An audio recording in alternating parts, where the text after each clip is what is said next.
the Truth, Money, and Freedom podcast. Welcome to Truth, Money, and Freedom. Today is Monday, the 17th of May, 2021. Hey, gang, I got back from the press conference just a little bit ago. I'm editing it right now, as you see. But I want to let you know, before we get started with this, that the audio was not optimal. So it was in a shooting range, by the way. And then also, too, it was echoey. And Eric Burleson, for those of you guys who know him personally, he's kind of a soft-spoken guy. I'm trying to clean up the audio as much as possible before I put out the press conference. But you will find out when Eric is speaking, it's generally not very loud. So you may have to turn up your speakers just a bit. And then, of course, there's the loud booms going on in the background, and that's people actually shooting at the range. But just my impressions. The press conference went very, very well. KY3 is that's the local NBC affiliate. That's the one you hear speaking the most, the questions that are being asked the most of by the mainstream. And so I look forward to see how they take care of this in the evening hours. I'll see if I can get that recorded as well, to see if they try to do a hatchet job. Because they have not been supportive of our Second Amendment rights at KY3. I just have to say it. I know that when I say things like this, it makes me unpopular, and they may come back and haunt me in the future. But guys, I just call them like I see them. KY3 seems to be very anti-gun to me. But so do some sheriffs, so do some people in the Senate. Even a couple of people or more than a couple of people in the House. So it went very well. I was standing in the background. I was behind Jared Taylor and Eric Burleson. So my wife was actually doing the recording. So thank you very much, sweetie. So at any rate, without further ado, here is the press conference, such as it is. I've cleaned it up a little bit, so it's a little bit better than it was originally. Sorry about the audio, gang. But you should be able to hear most of it if you turn up your speakers at certain points and then turn it back down in others. So, all right, like I said, gang, here it is. And by the way, it was a real honor and privilege to be there. And we got time to sit down and talk with Jared Taylor and Eric Burleson and Mike Moon, another senator, and then a couple other representatives as well. And it was just a real privilege to be able to be there for this. This is a big deal, gang, and eventually this kind of stuff is going to sweep through the red states of the United States of America. And it started here with the strongest SAPA or Second Amendment Preservation Act bill currently in the United States is right here in Missouri. So, like I said, without further ado, here it comes. Have a good day, gang. Get started with the introduction real quick. First of all, I've been asked to introduce the representatives and senators who've actually voted for and supported the bill. Of course, Senator Burleson. We have Senator Moon as well. We also have the sponsor, Representative Jared Taylor, and co-sponsor Bishop Davidson. We also have Representative Ryan Seitz, Alex Riley, Representative Bill Owens, Representative Curtis Trent, and we also have a couple of, I think I've got all the representatives. We also have two local officials, Commissioner Lynn Morris and Circuit Clerk Barbara Stillings. So anyways, we want to thank everybody for new mayor. And our new mayor. Brad Jackson. Brad Jackson. Brad, if you want to come up here, sir, we want to get you a few supported stable, which I assume is why you're here. So great. Anyways, so it's my honor and privilege, the man that I work for now, Senator Eric Burleson. So if you would join me in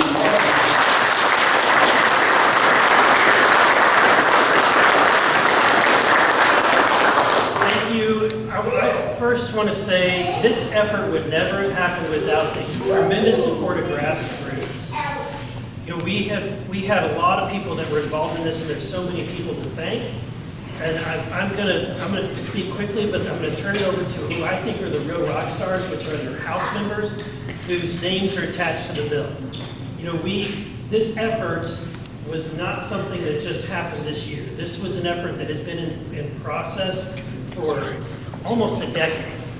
We had constitutional scholars who helped draft this language, attorneys who used precedent of court cases that went all the way back to the very founding of the United States.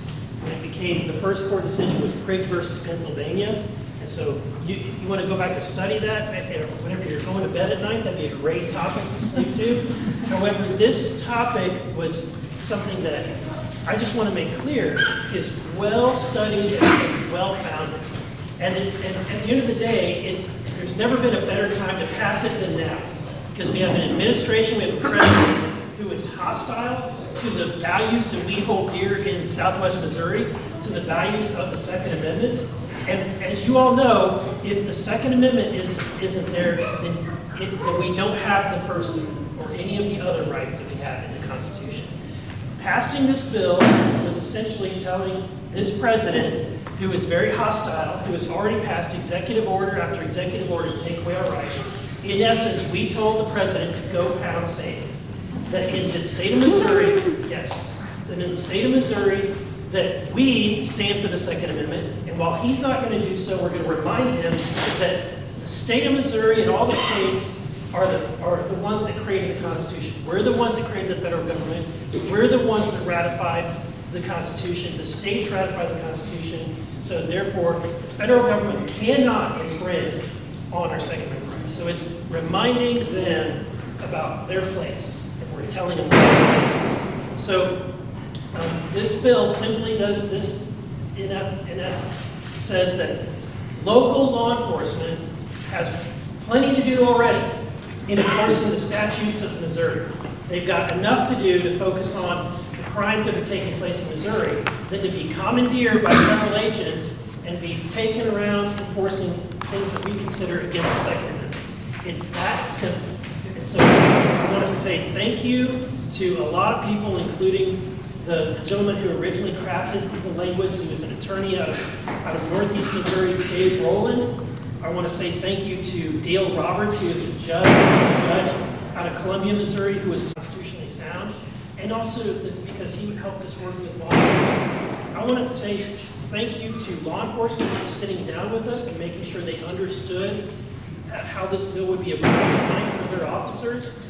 I want to say thank you, especially thank you to the grassroots, to organizations like the Missouri Firearms Coalition, which really held lawmakers' feet to the fire and made sure that we were actually getting things done. Every step along the way, whether this bill was in committee or it was being, between committee and the floor, every step along the way, a bill like this could easily have been killed, and people were trying to kill it, often trying to kill it silently. But because of grassroots like you and those behind me, that we put so much attention and pressure on this bill every step of the way that it made it undeniable that this bill could not be quietly killed. And because of that, I want to say thank you to the grassroots. And with that, I want to turn it over to the real rock stars, who I consider fantastic, which are not only these two gentlemen in the House who supported this bill, but really everyone in the House. I can't say so much about my colleagues in the Senate. It was very difficult convincing them to prioritize a bill like this and to make sure that it was important. And there's a lot of ways in the Senate to kill a bill. But again, I'll say the only reason why we were able to get it through the Senate and fight through is because of the grassroots support like you did. With that, I'm going to turn it over to Representative Jared Taylor, who is the chief handler of the bill in the House.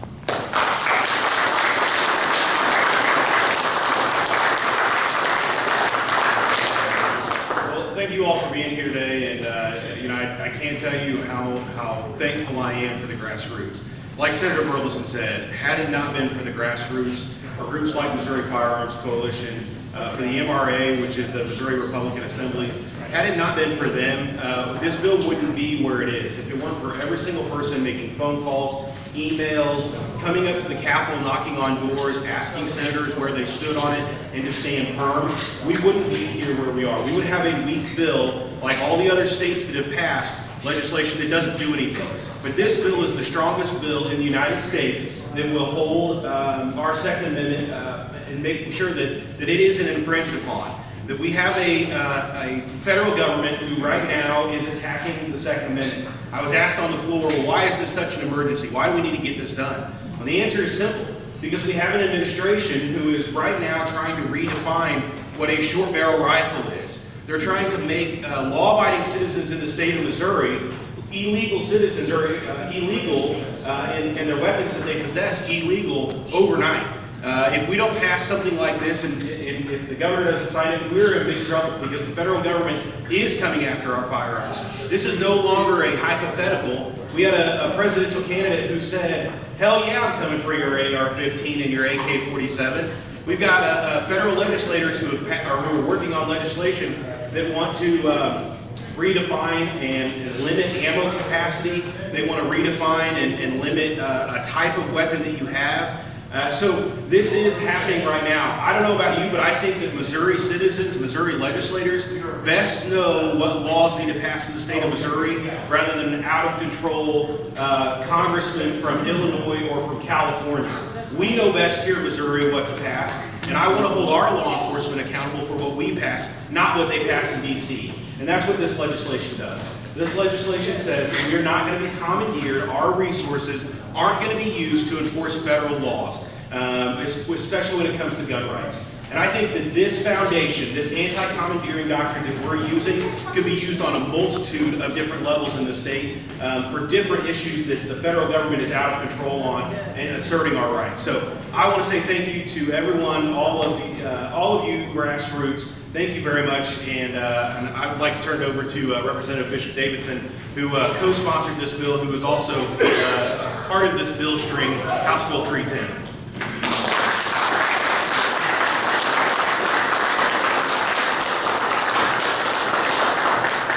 I always feel a little strange being here because this all began, well, first I suppose it began with Senator Burleson inviting me up to speak on the Second Amendment Preservation Act in committee. Last session, unfortunately, we weren't able to get it to move where we needed to move then. And after winning the primary, I sat down with Representative Taylor, and I said, what do you think about me submitting the same language that you've been submitting all these years, and seeing if we can have them joined in committee? He knew how important the bill was to me, he knew how important our Second Amendment was to me, and he graciously allowed me to become a part of this movement, and a part of this process, and a part of this bill string, as he said.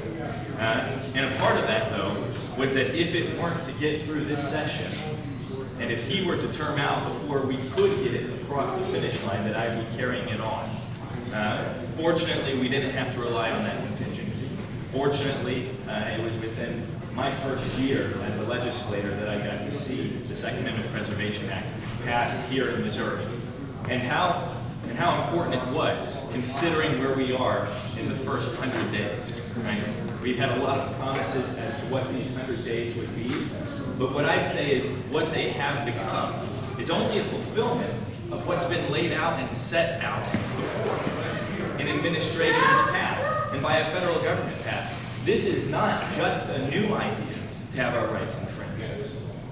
States' rights, states' authority being infringed, that's not a new idea. That's a centuries-old idea. But what the Second Amendment Preservation Act does, and what Representative Taylor spoke to, is it not only secures our Second Amendment from infringement by federal laws using our constitutional protections, but it also lays out a roadmap for how we might push back against federal encroachment in the future. We can't rely on congressmen, senators, or even the president to effectively reduce the size of our federal government.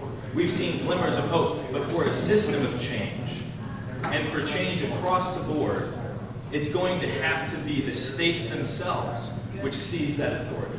The states themselves which push back on that encroachment. And so while we have a victory today, and a victory that we can rest from for a moment, it's equally important that we begin the work and setting about the work for using the roadmap that SAPA provides to apply the principles of anti-commandeering to a number of issues that exist between the states and the federal government. And so while my work was marginal, my vote was there, my name was on the bill, sure, I look forward to continuing to work that Representative Taylor and Senator Burleson have begun as as a freshman legislator, as an opportunity to continue the work in the House and continue the work in the Assembly. And I couldn't thank them enough. They've been tremendous mentors, tremendous guides throughout this process. And of course, I thank everyone here as well and echo them in the grassroots movement. Thank you.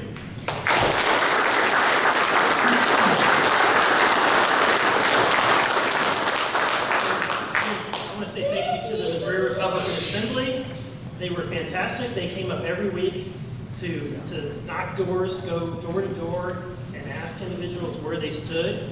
And again, I want to say thank you to the Missouri Firearms Coalition, as well as a number of organizations that came up day after day to volunteer for this effort. With that, we'll start taking any questions that you might have.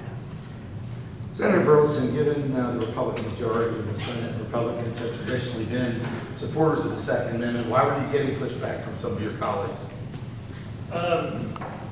Missouri, I often say politics is one thing, but what I've found is that over time, the Capitol building is much like what Shakespeare said. All the world is a stage, and people have, I'm butchering this part, but the people are merely players. And what you find is that regardless of party label, there are people that will fall into a particular role or pattern, and some of them are not so, while this might be an issue that's important, it doesn't strike all the right notes for some individuals, and it may not be at their level of priority. Another thing that could potentially happen, and I think did happen with this, is that when you have a bill that is so popular that it's clear that everyone has support behind it, it can be easily leveraged for other bills. And unfortunately, this bill was leveraged by multiple other issues. There were times when I was being called into meetings and being asked to do things for other bills just to get this bill done. And I want to be proud to say it. I never did anything except fight for this issue.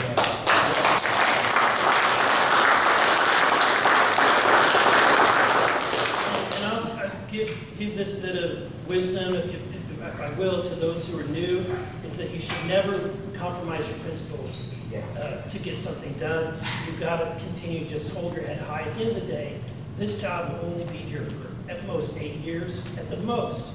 And you've got a life beyond that.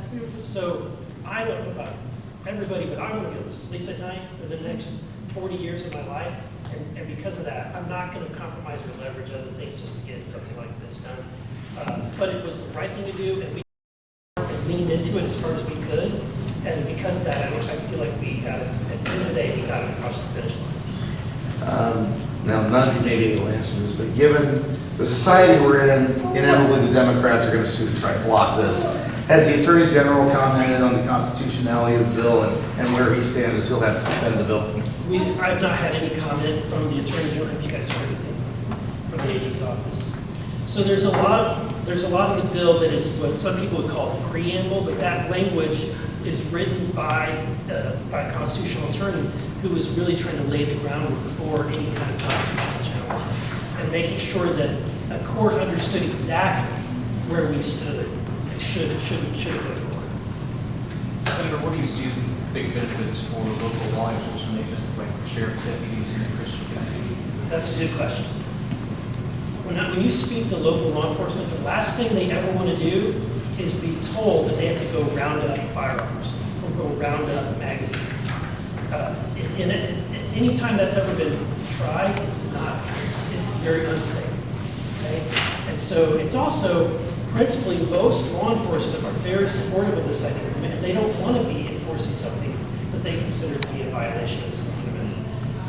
We overwhelmingly, I would say, rank and file members of law enforcement would let us know that they supported this bill. And so this, I think, makes a bright line for our state and local law enforcement to make it clear to them that they have one job, and that is to enforce the laws on the books of the state of Missouri. And that if it's not on the books of Missouri, they've got plenty of other activities for laws to enforce. And what about for federal agents operating in Missouri, like U.S. Marshals or the FBI? So unfortunately, we cannot unwrite federal law. So it's similar, just in the same way that marijuana is still illegal in Missouri, and yet our local law enforcement officers are not enforcing marijuana laws. This is very similar. In fact, it's using the exact same concept. And it's still illegal, marijuana is still illegal, and we cannot unwrite any laws or executive orders at the federal level, and ATF agents or federal agents might still be trying to enforce some of these laws, but we are not going to have our local law enforcement lift a finger to help them enforce their unconstitutional gun laws. What if they decide to bring force in and bring federal forces in to try to take anything? We cannot stop federal agents from doing their thing. I guess kind of that end, you mentioned that Second Amendment is what keeps the First Amendment in place. Is the idea that where an armed public prevents that physical action is in reference from the federal government? Yeah, and while no one ever wants anything to ever come to that point, that's, I think, the reason why we have the Second Amendment. It creates a chilling effect on any kind of tyrannical leaders that might want to come in and start taking away our rights. There's a, when people talk about the Second Amendment, people often forget that over the last 100 years, over the last 100 years, people living today, who are still breathing air today, have experienced genocides across the globe. From the Ottoman Empire, where they slaughtered almost 2 million Christians simply for their faith in the 1920s. We have Red China, you have communist Russia, you had the events that happened in Rwanda, you had events that happened in Cambodia not too long ago. And these are all events where again and again and again, these nations first required gun registration, then they had high taxes and fees on firearms, and then eventually they did gun confiscation, and then ultimately they genocided their own people. So this is not something that doesn't happen. This has happened again and again over the last 100 years in multiple nations. In fact, more people have been murdered by their own country over the last 100 years than anything else. So over 100 million people over the last 100 years have been murdered by the country that was supposed to be keeping them safe. So that's why I think what the founders did with the Second Amendment is not about hunting, it's not about making sure that you can come and for sporting, come to a firearm range, not about gun collecting. It's ultimately about making sure that the United States doesn't end up like Rwanda. It doesn't end up like Cambodia, or what happened with these other nations where they genocide their own people. Do you believe that in the 21st century United States that's legitimate concern of some kind of government-led genocide of American citizens or something severe like that? I'd like to think that it's not, but that's why you've got to keep a protection like this in place so that it doesn't get to that point. I will say this, if you had asked me a year ago, would I think that our own country would prohibit people from attending church? I would have said you're out of your mind, right? But we're in a quickening in this world. We're at a quickening pace. A lot is happening very fast. And I think that at this time period, we need cool minds to reflect on history and the mistakes that have happened in history. Can I add something to that? So one thing I'll say too is that the framers, the founders knew that if the states pushed back, that they wouldn't have the resources to enforce federal law. And I think that's the brilliancy of our country is how our framers knew this, and they had the forethought of putting in place something like the anti-commandeering to make sure, because they knew that if states pushed back, that the feds wouldn't have the resources. And we have multiple states now who are using our Second Amendment Preservation Act as model legislation. And I think there are 4 states currently that have passed SAPA in their states, and I think there are 7 other states who have something similar. While our state has the strongest and has the teeth of the legislation, the other states are doing this. And if all of our states that support the Second Amendment band together, it's going to stretch the federal resources then, and they won't be able to come in and do this as a whole, or bring all of their resources in, because they just don't have the resources. They'll be stretched thin thin, it won't be possible. You mentioned the churches being closed. It seemed like an off-the-wall question, but do you feel that in the last 10 years or so, the school districts around the state have not done a good job teaching the basics of the Constitution, that people just don't really understand their Second Amendment rights and it's important? I don't want to speak for everyone, but I would say yes. I would say across the board, our nation has really failed our children in teaching them what it is to be a republic. I was unfortunately, and I was in Republic middle school not too long ago and asked the group to raise their hands what form of government is the United States. And overwhelmingly, in fact, not one person said it was a republic. They thought it was a democracy. To which I asked the question, help me pledge allegiance to the United States, to the democracy for which it stands, right? The irony, this is the great irony, is that every state has language within their state constitution that explains why we are funding public education. We don't fund public education so that everyone can get a job someday. We fund public education so that we can keep the republic, as Benjamin Franklin once said. So that, in fact, Thomas Jefferson and the founders very well knew that if you don't educate these voters, they will lose the republic. They will lose this and so that's why we fund public schools. Their mission should be to make sure that students understand. But they're not doing that. They're going to do it 1619 thing and also the race problem. Now, what I would say in regards to the education question, or question of education, the House, I mean, we have Representative Seitz with us. The House has started a conversation surrounding 1619 curriculum, surrounding critical race theory. And to be quite frank, education policy is probably what I'm personally most interested in. It's almost lamentable that the Second Amendment Preservation Act is necessary at all. Although I'm happy it's here now, I'm happy we've run the course. I'm looking forward to really addressing issues of education.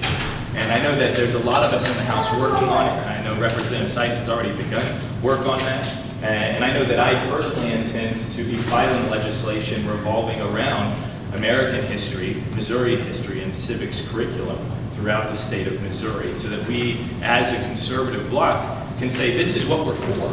Instead of just being against things, to really put forth an agenda that says this creates a certain knowledge and love of America, and then from that love of America, we're able to look back and criticize America, right? And I think it's from that position of affection for our nation that we can learn from our mistakes, learn from our past, learn from our history, and improve upon it. But the issue of constitutional education is absolutely of the utmost importance, and as Senator Burleson has already spoken to, it'll be a part of this legislation too, so that we can see a populace of Missourians who know exactly what they need to do to maintain the republic. Thank you. Might be a good time to segue to vouchers. That's a hot issue right now. A lot of criticisms, it'll be on the public schools, other folks in favor of it. Anyone feel free to answer where you guys come down on that. I have two of those first ones, so yes,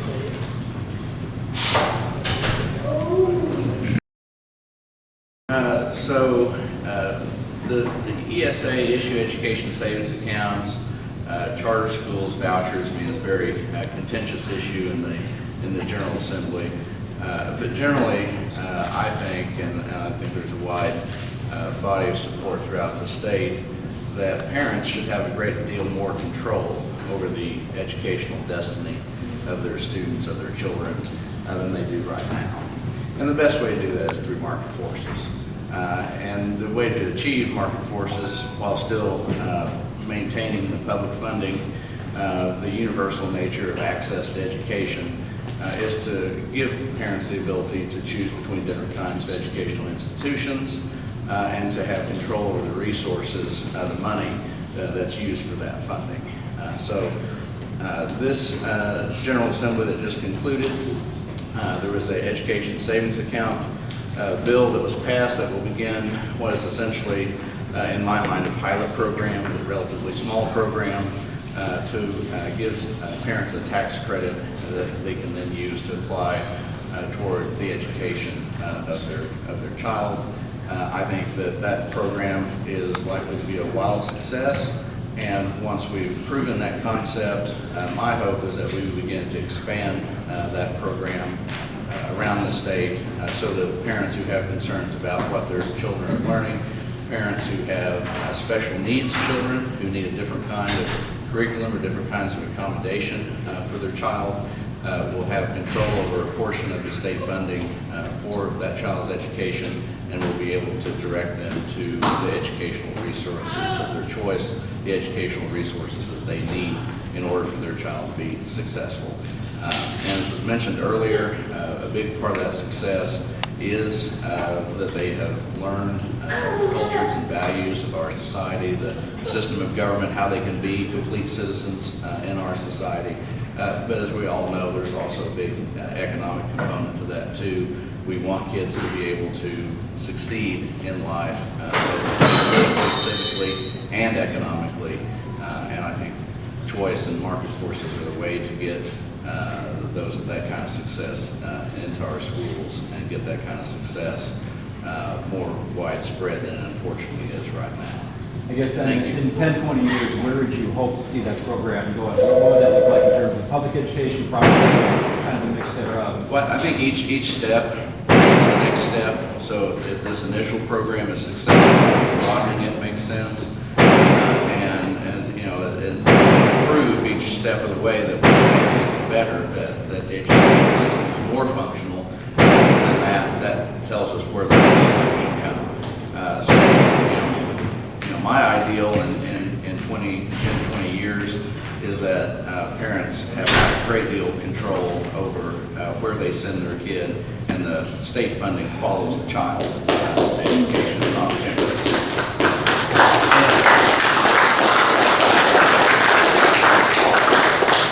Any concern what that looks like for public schools down the road? Or is it a case where with market forces, if they are not good enough, they will disappear? No, I think competition makes things better, and I think our public schools are well up to the challenge of this, and I think they will only get better with time as these competitive forces come to bear on them. You know, I think people. I'm certainly a product of public schools myself, and you know, had a great experience in my own public school, and I think a lot of people in this room, a lot of people around the state have had great experiences in their public schools. Very caring, conscientious teachers, very you know, caring and attentive administrators, and I think they're well capable of providing an education opportunity that parents will want to send their kids to receive. Now that you have this bill passed, where do you see the next battleground in fighting for Second Amendment rights? Well, we have already, Representative Taylor and myself already have bills in place, so we've been trying to progress, making sure that what we don't have, basically in Missouri right now, we have many locations where we do not allow that entity to allow firearms, even concealed carry holders to walk into some of these locations. So these are called gun-free zones, but I would just call them victim zones, because these are areas where a person who wishes to do the most harm, the most damage, unfortunately, can do quite a bit of damage, because law-abiding citizens are leaving their guns at the door. And so this is one bill amongst others that we'll be focused on. Do you have any comments? So being in this building, we're not too worried about other people coming in. That's right. The safest place to be is in an area like this, or oftentimes people talk about going to the auctions or some of the gun events, the gun shows. That's the safest place in the world is to be is at a gun show. Any other questions? What's an example of an order or an action that President Biden or the executive branch has taken that you really deem to be hostile, or of the utmost concern when it comes to Second Amendment? So what he's done, he has started an investigation of red flag gun laws. He's pressing states to pass red flag gun laws, which is basically registering and doing what are called ex parte hearings on individuals who are reported. That means the person has no day in court. They have no say. They suddenly, because of a backroom discussion in a courtroom, they have been deemed to not be allowed to carry firearms. And so I would say that that's a violation. Some of those more, what you would consider silly ones, is he's recently had an executive order on pistol braces, which I can't think, in my mind, is actually an absurd ban. Pistol brace helps an individual who's carrying, a pistol to be more accurate. And I would think that we want people to be accurate and not be inaccurate if they're defending themselves. So I think that unfortunately, a lot of the decisions that are being made out of ignorance. And this is a man who said, no one needs an AR-15. A woman doesn't need an AR-15 to defend herself. She just needs a shotgun. And he said that he tells his wife that if she hears something, to walk out on the balcony and shoot 2 blasts into the sky, which is just irresponsible. This is coming from an individual who's apparently espousing irresponsible firearm activity in his own home. He is the last person who should be passing laws or executive orders telling us what we ought to do with our firearms. Regarding braces and SBRs and all that, as I understand the ATF, the policy that legalizes, say, an AR pistol with a brace, this is a federal thing, would provide that it's not just a political policy issue, help? Sure. Basically, as I understand, you guys correct me if I'm wrong, but an AR pistol with a barrel, either a brace or a stock. Would making that not an ATF policy and something that actually is codified at federal level be a step in the right direction? Well, what is the benefit at the end of the day? I mean, to me, this is, we put these laws in place thinking that this somehow helps people, but then the manufacturing community responds, right, by meeting the letter of the law, and then you end up with what is in essence a silly outcome. At the end of the day, I believe no restrictions should be made on something that could keep someone potentially safe. Right. And to add on that, if you redefine the SBR, what an SBR is, you make legal gun owners overnight illegal. You make the weapons that they possess, you make them illegal, because now those items are going to have to be have a stamp in order for them to possess, and these individuals aren't going to have that stamp, which is then going to make them illegal and potentially have issues with the federal government. That's why it's such a bad idea. You're making thousands of Missourians overnight will have illegal weapons and become illegal, and that's the problem. I guess my question is, should the brace be codified as a pistol regardless of ATF policy? Regardless of ATF policy? Or should the policy not be an issue in determining whether or not a shorter-barreled tactical rifle is a pistol or a rifle? I think we should leave it up to state policy, and that's why we have the SAPA, is because we think that we best know what happens in each state, and it shouldn't be left up to the federal government. So are you seeing those actions where they're trying to make those illegal, the federal government's first step at trying to go for mass gun confiscation? Yeah, absolutely. I think that, like Senator Burleson said, that the reason why you have a registration or why the federal government wants to know what weapons we have is, I think the next step would be a confiscation or an involuntary buyback program. And that's why you start off. So House HR 127 is on the federal congressional level. It's a bill that is being proposed that does all of these things. It requires additional background checks. It requires mental health screenings for every gun owner every year. It requires an insurance. So what you're doing, they're making gun ownership almost impossible for the average everyday person, and they're wanting them to become illegal by putting all of these hurdles in place. One of them is specific weapons are being banned. 30-round magazine or high-capacity magazines are being banned. So that's why they're doing these is for future confiscation or involuntary buyback.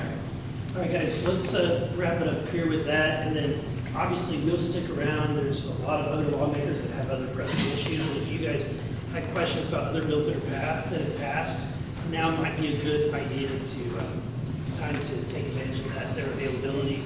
And before I leave, I want to say thank you to Sound of Freedom for hosting this. It's a really tremendous. I just want to say thank you for letting us interrupt your business flow.